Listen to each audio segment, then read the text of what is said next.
Innal hamdalillah nahmaduhu wa nasta'inuhu wa nastaghfiruh wa na'udzu billahi min shururi anfusina wa min sayyiati a'malina. May yahdihillahu fala mudilla lahu wa man yudlil fala hadiya lahu. Asyhadu an la ilaha illallah wahdahu la syarika lahu wa asyhadu anna Muhammadan abduhu wa rasuluh. Allahumma shalli ala Muhammad wa ala alihi sayyidina Muhammad. Amma ba'd. Ma'asyiral muslimin, ibadallah, ittaqullaha fa inna man ittaqullaha waqahu wa arsyadahu ila khairi dinihi wa dunyahu.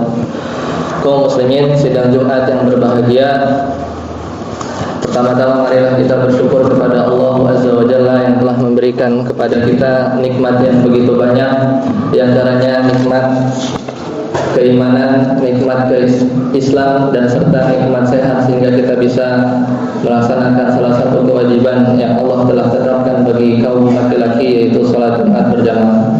Khatib mewasiatkan kepada diri khatib pribadi dan jemaah sekalian agar senantiasa bertakwa kepada Allah Azza wa Jalla, karena orang-orang yang bertakwa lah yang akan berbahagia di akhirat dan sukses di dunia, dan dengan takwa ya hidup kita akan menjadi lebih lurus dan lebih aman ketika di akhirat. Ibadallah, kaum muslimin sidang Jumat yang berbahagia. Sungguhnya di antara penyakit yang bukan hanya mengidap di kalangan manusia, bahkan penyakit ini adalah penyakit yang diidap juga oleh iblis dan para pendosa secara umum. Bahkan orang-orang Islam pun sering terjangkiti oleh penyakit ini, dan penyakit ini sangat buruk, yaitu penyakit kesombongan. Bukankah iblis itu dikeluarkan atau tidak mau sujud kepada Nabi Adam alaihi salam itu dikarenakan penyakit kesombongan ini. Dalam sebuah hadis dari sahabat Abdullah bin Mas'ud radhiyallahu anhu, bahwasanya Rasulullah sallallahu alaihi wasallam bersabda, qala Rasulullah sallallahu alaihi wasallam, la yadkhulul jannata man kana fi qalbihi mithqalu dzarrah. Tidak akan masuk surga seseorang yang ada di hatinya itu sebesar biji dzarrah min kibar, dari kesombongan. Qala rajulun, kemudian sahabat yang mendengar merespon sabda Nabi tersebut, kata beliau, inna rajula yuhibbu an yakuna thawbahu hasanan wa na'luhu hasanan. Bukankah bahwasanya orang-orang itu suka ketika seorang itu berpakaian yang bagus, kemudian menampakkan diri dengan pakaian bagus. Ini isyarat bahwa seorang sahabat ini menyangka bahwasanya kesombongan itu adalah berpakaian bagus, berpakaian mewah, dan seterusnya. Maka kata Rasulullah SAW, innallaha jamilun yuhibbul jamal. Allah, Rasulullah SAW menjawab bahwasanya Allah itu adalah jamil dan menyukai yang indah-indah. Sedangkan yang dimaksud itu keliru. Sedangkan al-kibar, kesombongan yang dimaksud, batarul haq wa ghamtun nas.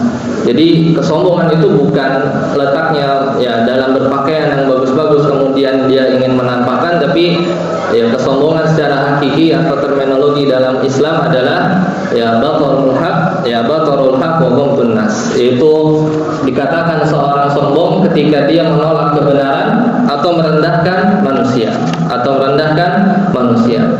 Kaum muslimin yang dirahmati Allah sidang Jumat yang berbahagia, dalam hadis tersebut dijelaskan dengan sangat gamblang bahwasanya kesombongan itu akan menghalangi seseorang dari masuk surga. Karena tadi Rasulullah SAW bersabda, la yadkhulul jannata man kana fi qalbihi mithqalu dzarrah min kibar. Tidak akan masuk surga pada seorang yang di dalam hatinya ada seberat biji dzarrah min kibar, dari rasa kesombongan.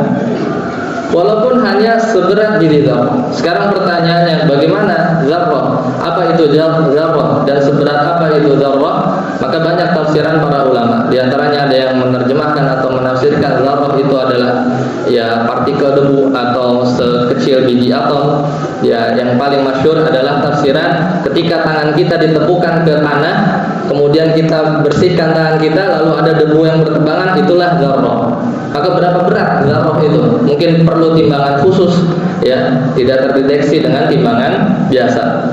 Atau tafsiran yang lain, zarrah itu tatkala kita buka jendela, ya, yang di jendela tersebut ada sinar matahari yang memancar, kemudian biasanya di pantulan cahaya itu akan terlihat butiran-butiran yang berterbangan yang mungkin itu tidak terlihat kasat mata. Itulah tafsiran dari salah seorang dari tafsiran yang lain berkaitan dengan zarrah. Intinya sesuatu yang sangat kecil. Mithqalu dzarrah min kibr.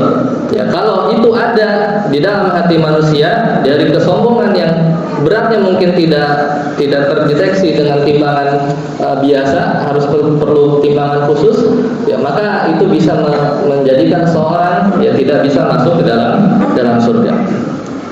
Ya, apalagi kesombongan yang kita lakukan ya bukan lagi mithqalu dzarrah, tapi mungkin sebesar batu, ya, atau lebih berat dari itu. Ya, karena beberapa kali di dalam beberapa kesempatan bisa jadi kita ya telah tergelincir dengan penyakit ini, yaitu penyakit kesombongan.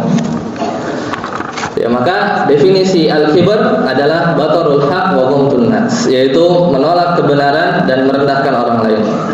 Ibadullah, sidang Jumat yang berbahagia, pada khutbah yang singkat ini khatib ingin sedikit membahas berkaitan dengan permasalahan ghamtun nas, yaitu meremehkan orang lain. Karena di antara indikator seseorang itu yang memiliki sifat sombong adalah ketika kita meremehkan orang lain. Maka sadar atau tidak sadar, suka atau tidak suka, ketika kita sudah mulai meremehkan orang lain secara langsung atau tidak secara langsung, maka hal tersebut patut diwaspadai bahwasanya ya kita sedang dijangkiti oleh penyakit kesombongan. Karena di antara definisi kesombongan ya selain menolak kebenaran adalah meremehkan orang lain. Dalam sebuah hadis Nabi SAW bersabda, wa innallaha auha ilayya an tawadhu hatta la yafkhar ahadun ala ahadin wa la yabghi ahadun ala akhar. Bahwasanya kata Nabi SAW, Rasulullah itu diwahyukan atau dianugerahi kepada diri beliau sifat tawadu. Maka janganlah seseorang itu saling menyombongkan diri antara satu dengan yang lain dan saling menzalimi antara satu dengan yang lain. Hadis ini jelas menunjukkan bahwa ya, kita sebagai umat muslim senantiasa meneladani Rasulullah, harus selalu bersifat tawadu dan menjauhi sifat kesombongan dan menzalimi satu sama lain. Kemudian Rasulullah SAW bersabda di hadis yang lain, hadis ini diriwayatkan oleh Imam Muslim, la tahasadu wa la tanajasu wa la tabaghadu wa la tadabaru wa la yabi ba'dukum ala bai'i ba'din wa kunu ibadallahi ikhwana. Singkatnya bahwasanya ya seorang muslim ya jadilah hamba-hamba Allah itu saling bersaudara. Al-muslimu akhul muslim, seorang muslim itu adalah saudara bagi muslim yang lain. La yadhlimuhu wa la yakhdhulu wa la yahqiru. Tidak boleh kalian menzalimi muslim yang lain, tidak boleh kalian merendahkan, menghina saudara muslim yang lain, wala yahqiru, dan tidak boleh juga seorang muslim merendahkan satu muslim saudara muslimnya yang lain. Kemudian Nabi SAW bersabda, at-taqwa hahuna. Dilanjutkan dari sabda tersebut, beliau bersabda at-taqwa hahuna, sambil wa yushiru ila sadrihi, ya beliau mengisyaratkan telunjuknya kepada dadanya salasa marrah, 3 kali. Jadi kurang lebih beliau berkata at-taqwa hahuna, at-taqwa hahuna, at-taqwa hahuna. Setelah beliau menyatakan la yadhlimuhu, janganlah kalian menzalimi saudara muslim yang lain, sampai wala yahqiruhu, dan janganlah kalian merendahkan ya saudara muslim kalian yang lain. Kemudian beliau bersabda at-taqwa hahuna. Lalu apa maksud dari Rasulullah SAW ketika memerintah atau melarang seorang muslim itu tidak boleh merendahkan orang yang lain, kemudian mengkorelasikannya dengan at-taqwa hahuna, bahwa takwa itu ada di sini, di dada? Tafsiran ada dua tafsiran mengenai penjelasan at-taqwa hahuna. Apa maksud sabda Nabi Muhammad SAW yang mengatakan dan mengisyaratkan bahwasanya takwa itu ada di dada? Tafsiran yang pertama, bahwasanya ketika Nabi Muhammad SAW ya setelah melarang umatnya untuk tidak boleh ya, merendahkan orang lain, kemudian mengkorelasikannya dengan bahwasanya takwa itu ada di dada, ini isyarat bahwasanya kedudukan seseorang ya, atau katakanlah orang yang kita rendahkan, ya, kedudukannya itu belum tentu jauh lebih rendah daripada diri kita, ya, karena sesungguhnya derajat seseorang, ya, keikhlasan seseorang, kemudian bagaimana derajat dia di sisi Allah, yang tahu hanya Allah, dan semuanya ada di hati. Ya, bisa jadi kita meremehkan orang lain, tetapi orang tersebut memiliki amalan yang tersembunyi, keikhlasannya jauh lebih tinggi daripada kita, tidak ada yang tahu. Ya.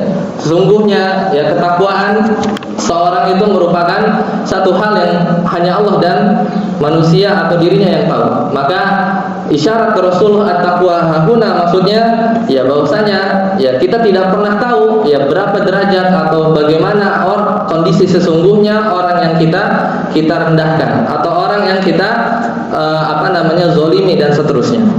Kemudian dalam sebuah hadis yang diriwayatkan oleh Imam Bukhari dan dalam sahihnya bahwasanya Rasulullah sallallahu alaihi wasallam bersabda, "Marra rajulun ala Rasulillah sallallahu alaihi wasallam faqala li rajulin indahu jalisin ma ra'yuki fi hadha?" Faqala rajulun min asyrafin nas. Jadi satu ketika, ya, ada seorang lelaki berjalan di hadapan Rasulullah sallallahu alaihi wasallam dan sahabatnya. Kemudian Rasulullah SAW bertanya kepada sahabat tersebut, siapa orang yang berjalan tersebut? Kemudian sahabat menjawab, oh itu orang yang paling mulia di sisi kami. Ya, hadza wallahi hariyun in khataba an yunkaha. Demi Allah, ya, sampai bersumpah sahabat yang mengomentari orang yang jalan di depan Rasulullah tersebut, demi Allah, dia itu udah pantas. Seandainya dia melamar pasti diterima. Wa in syafa'a an yushaffa. Seandainya orang itu minta tolong, maka akan dibantu. Qala fasakata. Kemudian Rasulullah diam. Summa marra rajulun akhar. Kemudian selang beberapa waktu ada orang lagi melintas, ya, di depan Rasulullah SAW dan salah seorang sahabat ini. Ya, kemudian Rasulullah SAW bertanya lagi, ma ra'yuka? Ya, bagaimana pendapatmu tentang orang yang kedua ini? Ya. Kemudian sahabat tadi menjawab, faqala ya Rasulullah, hadza rajulun min fuqara'il muslimin. Orang yang kedua yang lewat ini sesungguhnya dia adalah dari kalangan orang-orang yang fuqara, ya, orang-orang miskin dari kalangan kaum muslimin. Hadza hariyun in khataba an la yunkaha. Seandainya dia datang melamar, ini orang yang kedua, ya niscaya tidak akan diterima alias ditolak. Seandainya kemudian wa in syafa'an an la yushaffa. Jika orang ini minta tolong, maka enggak akan ditolong. Qala, kemudian Rasulullah SAW menjawab, qala an la yusma'a liqaulihi, faqala Rasulullah sallallahu alaihi wasallam, hadza khairun min mil'il ardi mithla hadza. Ya, kemudian Rasulullah menutup atau menyampaikan, mengomentari tentang orang kedua tersebut, sesungguhnya hadza khairun, orang yang kedua ini jauh lebih baik, min mil'il ardi mithla hadza, lebih baik daripada dunia dan seisinya, atau lebih baik lebih baik dari dunia dan seisinya daripada orang yang pertama. Sedangkan orang yang pertama itu tadi asyrafun nas, dia orang yang paling mulia dari golongan orang yang kaya. Kemudian kalau dia datang melamar pasti diterima. Ya, kemudian datang yang kedua, orang yang miskin, fuqara, kalau diminta tolong enggak akan ditolong, kalau dia ngomong enggak bakal didengar. Tapi apa kata Rasulullah? Hadza, ya, khairun. Orang yang kedua ini lebih baik, ya, min mil'il ard, ya, daripada dunia dan seisinya, mithla hadza, dengan orang yang pertama. Jadi siapa yang tahu, ya? Siapa yang tahu, ya, orang yang secara kasat mata, yang mungkin dia terlihat hina, ya, dari sisi pekerjaan atau dari status sosial, memiliki ketakwaan yang paling tinggi, ya, daripada yang kedua. Ya, ini tafsiran pertama, at-taqwa hahuna. At-taqwa hahuna maksudnya takwa itu ada di sini, nggak ada yang tahu. Jadi jangan sekali-sekali, ya, kita sebagai seorang muslim itu saling merendahkan satu sama lain. Kemudian tafsiran yang kedua berkaitan sabda Rasulullah SAW, at-taqwa hahuna, ya, maksudnya takwa itu ada di dada, ya, bahwasanya kalau kamu, ya, atau Anda atau kita semua merendahkan orang lain, kemudian suka mencela dan menghina orang lain, ketahuilah at-taqwa hahuna, bahwasanya takwa ini ada di sini. Berarti bahwasanya di hati kita ini ada yang enggak beres. Di hati kita ini ada yang tidak baik, atau indikasi takwa atau dada kita ini ada penyakit. Ini tafsiran yang kedua. Jadi tadi kan teks panjangnya bahwasanya janganlah kalian menzolimi, janganlah kalian menghina orang yang lain, menghina orang lain. Kemudian Nabi bersabda, takwa hauna. Berarti kalau kan seorang itu menzolimi, menghina orang lain, merendahkan orang lain, ada masalah. At-taqwa hauna. Ada masalah di dalam dadanya. Oleh karena itu Allah Subhanahu wa taala berfirman di surat Al-Humazah, A'udzu billahi minasyaitonir rajim. Wailul likulli humazatil lumazah. Neraka wail, ya. Wail itu cuma dua, wailul lil mutaffifin, wailul likulli humazatil lumazah. Dengan ancaman, ya, neraka wail. Pertama itu berkaitan dengan amalan lahir, yaitu tentang orang-orang yang berbuat curang dalam timbangan. Kemudian ancaman yang kedua, wail juga, yaitu ketika, ya, ancaman ini berlaku bagi orang-orang yang mengumpat lagi mencela, ya. Humazatil lumazah. Ada yang membedakan antara humazah, ya, dengan lumazah. Kalau humazah itu, ya, dia mencela tapi di belakang orangnya. Sedangkan lumazah dia mencela di depan orangnya. Bisa dengan memalingkan muka atau dia meludah di depan orang tersebut dalam rangka menghinakan orang lain dan seterusnya. Kemudian di akhir ayat, allati tattali'u 'alal afidah. Narullahil muqsadah, ya, allati tattali'u 'alal afidah, bahwasanya nanti dia akan masuk neraka dan yang pertama diazab, ya, api neraka yang akan membakarnya dia itu akan sampai ke dalam fuad, ya, afidah. Afidah itu artinya dada. Kenapa yang diazab atau yang dibakar pertama kali adalah qalb atau jantung, ya, atau dadanya dia? Ya karena kesombongan itu letaknya di sini. Maka ketika diazab atau dibakar atau memang karakteristik dari api neraka itu membakar sampai ke inti-intinya. Ya, kalau kita bakar sesuatu, dia akan terbakar dari bagian luar ke dalam. Tapi kalau api neraka itu langsung membakar bagian dalam, yaitu allati tattali'u 'alal afidah. Yang api tersebut membakar sampai ke afidah. Afidah itu fuad. Fuad itu hati. Ya, karena kesombongan adanya di hati. Karena kesombongan ada di hati. Maka sebagian ulama menjelaskan, ya, tidaklah seorang, ya, ketika dia suka mengumpat, kemudian mencibir atau mencela orang lain, maka ketahuilah bahwasanya hati seorang tersebut sedang dalam masalah besar. Dan bahkan ini penyakit yang bukan bisa diremehkan. Ya, ini penyakit yang sifatnya ada di ruhani, ya. Penyakit yang kadang-kala seorang itu tidak merasa dia memiliki penyakit tersebut, atau bisa menjadi, bahkan bisa menjadi, ya, seorang itu memiliki karakter yang memang selalu sombong. Nauzubillahi min dzalik. Aqulu qouli hadza wa astaghfirullah li wa lakum wa li sairil muslimina min kulli dhanbin fastaghfiruhu yaghfir lakum innahu huwal ghafurur rahim.